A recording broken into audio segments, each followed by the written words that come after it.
Welcome back to another episode of the Investor Professor Podcast. This is Dr. Ryan Peckham, and this is episode 116. On today's episode, we're of course going to talk about some of the top headlines of the stock market this past week, but we're also going to talk about this acronym that apparently has been out since 2003. I've never heard it before this week, but the acronym is Henry, and I will tell you what that is all about as soon as we get started here. So get your mind right, and let's get to work.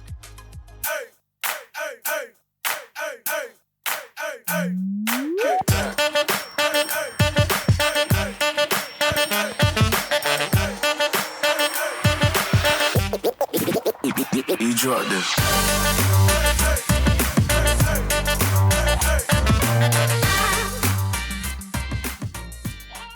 Well, as always, welcome back to another episode here. Stock market had another good week, man. We're really on a roll here. And looks like even Jay Powell tried to slow us down this week. He wasn't quite able to do it. So market had a great week except for Thursday. And if the S&P 500 would have been up on Thursday, it would have been the longest win streak for the S&P 500 since 1995, I believe, which is pretty crazy when you think about the last couple of years. We did set a new 2-year record where we were up more days than we'd been in the previous 2 years, which is pretty incredible. Jay Powell tried to stop the party on Thursday and said that he would not hesitate to raise rates if inflation looked like it was increasing again, which I'm always surprised. So the market sold off when he said that. And I'm always surprised by that because what do people expect him to say? Like, of course he's going to say that if inflation starts to go up again, that he is going to raise rates again. I don't know why that's a surprise. So that happened on Thursday. Then Friday, another great day. NASDAQ up 276 points. Dow up almost 400. And so we're looking good. We're going into the end of the year looking good. This week, the economic data that you need to pay attention to is on Tuesday. We have the CPI number coming out, Consumer Price Index, which is that inflation number. And then on Wednesday, there is the PPI, which is the Producer Price Index. A lot of things that we've also discussed before in the past. And so we're kind of getting to the end of earnings season here. There's not a lot of big companies that have to that we have left to report. Probably the biggest one is going to be NVIDIA. It's still going to be here, but it's, we have this week, and then we kind of have Thanksgiving week, which is normally a pretty slow week. And then we kind of, hopefully get this Santa Claus rally continues into the end of the year. So we'll see how things turn out. So what I wanted to talk about this week, a couple things, but the first was that I heard this acronym this week, a financial acronym that apparently has been around since 2003, 2004. I'd never heard of it before this week. It's called Henry. So Henry stands for high earners, not rich yet. So high earners, not rich yet is what Henry stands for. So when you think about, or when I think about the difference between being rich and being wealthy, being rich is somebody who has a high income. They can spend a lot of money. When I think about somebody being wealthy, I think about somebody whose investments are kicking off enough income for them to live whatever lifestyle they want to live. So you kind of need to get rich before you become wealthy, but you got to keep the money in order to go from rich to being wealthy. So this acronym, high earners, not rich yet, there was an article that came out this week discussing them where there's a lot of taxes involved. There's all these things, and I was sitting there thinking about just my experience with the number of just hours and hours of meeting with people, talking to people, and I've met people who have made a lot of money over the years, and some that have saved a ton of money and done very well investing it, saving it, putting some back. And then I've also met people who've made tremendous amounts of money and they've spent tremendous amounts of money. And the case that I'm thinking of is I met somebody who made between $250,000 and $300,000 a year, and they had done so for 20 to 25 years. and they hadn't saved. I mean, I think they were close to around 100,000. But to make that kind of income for that long and to have only saved 100,000 is pretty dismal. And so, that article was discussing, what are some things that high earners can do to try to keep, more of their money. Well, a lot of it is, I mean, you can't. Number one, it's the things that we discussed so many times on this show. It's paying yourself first. It's making sure that you're taking advantage of kind of some of the opportunities that are out there for you, as far as 401k matches and putting money back, looking for little tax deductions here, maybe starting a HSA account, which is a health savings account, where you can put money back for medical expenses. Just doing these kind of things. But really, like, when you look at the articles that talk about that, they tell you to do all these things. To me, it's even simpler than that. It's so easy. So many people. I guess the lesson here is, so many people spend what they see in their checking account. So if somebody has $15,000 coming in a month, they base everything off of that $15,000. And they say, okay, I can get a house, I can get a car, I'm going to put everything on payments. And as long as I'm, if I'm bringing in $15,000 a month, and as long as I'm, not spending more than 13 or 14, I'm doing well. And so they base everything off of this, monthly payment. My income comes in monthly. So as long as I stay a little under that, I'm going to be okay. And so many times it's so easy for us to increase our standard of living, and it is so hard to dial it back down. And so, if you're a high earner, one of the things that you have to try to not do is increase your standard of living. So if you get a raise, you pretend like you didn't get a raise and you save that money to the side, right? Or, you make sure that you're paying yourself before you ever see the money that's coming into you. And it's really more about knowing yourself and knowing, like, your relationship with money, and basically kind of making sure you're not your own worst enemy. So if you know that you like spending money, or how you make decisions when it comes to money, to basically put in some things to where you protect yourself from yourself, basically.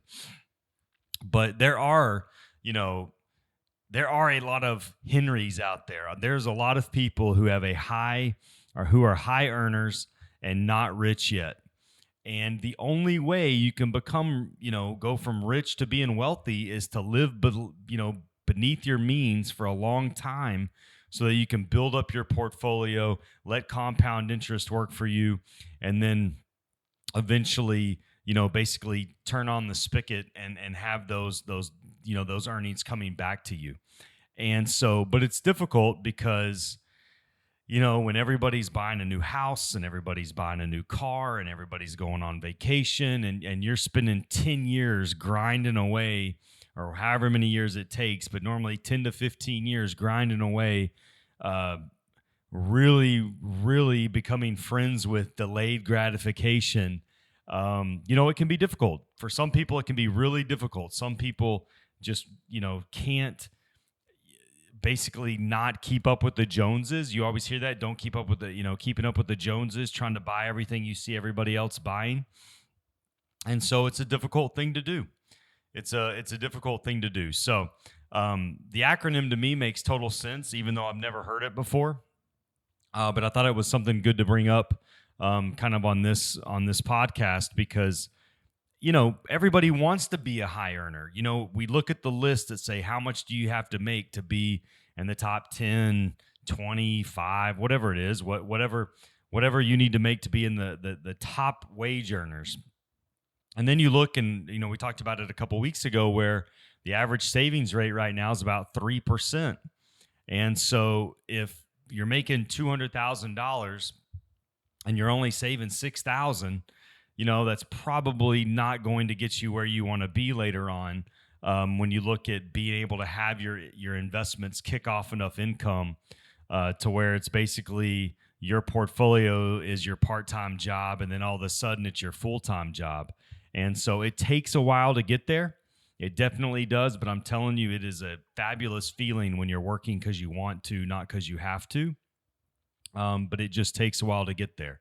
And so it takes investing in yourself, taking classes, whatever it is, to be able to get you a better position to where you can earn a higher income. And then when you earn that higher income, delaying gratification long enough so that you build up, a great base for yourself and your family that allows you to have options later on that not very many people do. So, you know, spinning this into a kind of investment lesson, one of the things I wanted to just kind of plant the seed for is I read a really good article this past week that kind of reminded me of how important it is to kind of track and look at how you're making decisions when it comes to money. And it talked about, in this example, talked about keeping a trading notebook or keeping a notebook where you write down why you made the financial decisions you've made. So it could be why you're making the financial decision you're making to buy a house or a car or save money or not buy a car or a house or whatever. And then if you're doing investing, writing down why you're investing in the companies you're investing in. And so this article was about how this could be one of the best decisions. That's one of the number one things you can do to kind of help yourself, because when times get tough, you can read why you made those decisions, and you made those decisions with kind of clarity and thinking about, okay, this is why I'm making this decision. This is why I'm maybe delaying gratification. This is why I'm investing in this company. And then if things get a little rocky and you're trying to remember, why did I buy into this company? Why did I decide to do this? And so you look at this, and based on what's going on in the market or what's going on around the world, you basically say, okay, I invested in this company because of this, this, and this, and this. And are those things still true? Yes, yes, yes, yes, yes. Well, everything else going on is just going to be noise. Like, there's nothing really wrong with this company. It's just all noise. I should stay the course here, right? I should stay the course. And so, keeping a trading notebook, writing down why you're making the financial decisions that you're making so that you can refer back to something later on. Our memories are really tricky. We remember things sometimes the way we want to remember them, not really the way that they were. And so keeping something like this can help guide you and allow you to be able to go back and look and be reflective, and also to say, man, all the things about this company that I liked are still true. Maybe it's down, but I want to continue to invest in this company and to continue to look at it. I think about this where, next year is going to be an election year, presidential election year. We got a lot of kind of polarizing politics going on right now. There's probably going to be some crazy things happen next year in the market that tend to, only happen when we have presidential elections. And so I kind of look at this as an opportunity to buy into companies that you think are good and solid, and you might be able to get them at a good price just because of all the craziness going on.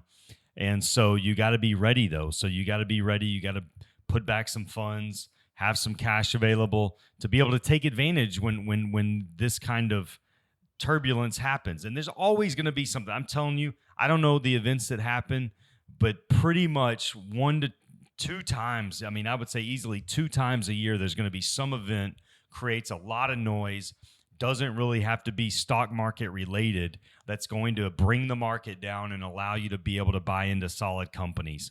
And so you just kind of have to have that mindset that there's going to be 1 or 2 times a year, I got to have some money, some cash laying around, so that when those events happen, I can invest into the companies that I like and do a pretty good job. Earlier this year, everybody's talking about Apple, and Chinese consumers or Chinese government workers aren't buying, using iPhones. Stock sells off. They have a good quarter. They don't need every phone user in the world to make a lot of money. And so now they're back up to, 186. 2 weeks ago, you could have bought them for 172, 170. These are good companies. They're good, solid companies. And for you to be able to make money and to basically become wealthy, you got to invest in the best companies in the world. I mean, you have to own a part of the best companies in the world. They're going to push us to new heights. And so you don't want to miss out on it. It's amazing. Like, I've been teaching now for over 15 years. I've talked about a lot of the same companies in a lot of classes. And it's interesting. I'll have students reach out to me 5, 7, 10 years later and go, man, we talked about this company a lot. I should have invested in it.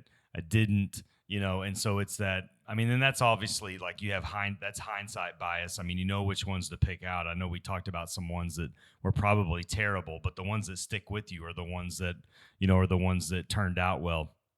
I saw this post online that talked about, what's one of the things you wish you could tell yourself in the year 2005 or whatever, your younger self at 2005. And one of the comments was Amazon, Google, and like Netflix or something, right? The person was trying to give them their past self, they're trying to give their past self stock picks back in 2005. But it's not as difficult, if you think about what are some companies, if we just look out to 2030, right? 2030, 7 years from now, what are some companies, if we had to make a list of, 5 to 10 companies that we would say in 2030 we're going to wish we owned? And we could probably come up with that list rather quickly. We could easily come up with, if we wanted just to do technology stocks, if we wanted to do other kinds of companies. But I'd say, I want to be invested in Apple and Amazon and, all the companies that we discuss. We've discussed Palantir, we've discussed Uber, we've discussed, defense companies, Lockheed Martin, Waste Management. Like, in 7 years, do you think these companies are still going to be relevant? I would say that, most likely they are. And so, if we were to kind of go back to this week's lesson where we write down while we're making these decisions and we look at the reasons that we want to own these companies and we really think about it, not just, we think about, why do I want to own these companies? We look at the financials. For you have to come up with basically a checklist of why you want to invest in these companies. So you take the lessons that we've learned and the things we talk about. What's the story of the company? How does the balance sheet look? Is their revenue growing? Is their debt? What does their debt look like? Do they pay a dividend? You have to come up with your own checklist. But when you come up with a checklist of the reasons you want to invest in a company, a lot of times, when you focus on how you're making that decision and you judge it and you judge the outcome based on your decision-making list, you're going to get a better result than if you just judge everything based on the result. So it's more about your process than it is the result. I don't know if I said that quite as eloquently as I wanted to, but it's more about your process and how you make the decision, especially when it comes to investing. So the process and how you make your decision, that is more important than the outcome. Because if we have a good process and we've thought about our process, then usually the results will take care of themselves, and especially over a long period of time. And again, even though we're doing these episodes every week, it's really about time in the market. Pretty much if you invest for a day, a week, a month, maybe even a year, you basically got a 50-50 shot of making money. But the longer you stay invested, the more likely that you're going to make a significant return. And so there's this kind of misnomer sometimes where people say, well, investing's like gambling. Well, in the short term, you could make an argument for that. I mean, if you're going to own a stock for a day or a month, you could easily make an argument that it's like gambling because it really is about a 50-50 shot. But as your time horizon goes out, the likelihood that you're going to lose money investing starts to go way down. But if you were truly gambling, the likelihood that the longer you gamble, the likelihood that the house is going to win goes up. So it's in the beginning, it's kind of, the relationship's kind of the same, but as you, you do it longer, it really starts to spread as far as the difference between investing and gambling. So think about your process when it comes to money. Think about how you make the financial decisions that you make. Write them down. Go back and look at it. Be reflective. See, what's going on and see how you can make better decisions, and that will produce better outcomes. And especially if you're a Henry or you're trying to become a Henry, high earner, not rich yet, once you start making a good income, you have to practice delayed gratification for a little bit to be able to get your portfolio going, get it off the ground, set a goal to, have your first investment account get to 10,000 and then get to 100,000. Remember, 100,000 is the hardest number for people to get to. And kind of push yourself, set some aggressive goals. We got 2024 coming up. Set some aggressive financial goals for yourself and see where you end up. Because it's really about, again, consistency, being steady, little wins add up to a better future and a massively a life where you get to make massively different choices than everybody else. So hope this was helpful for you. Don't mistake activity for achievement, and I'll see you next time. Thanks, everybody.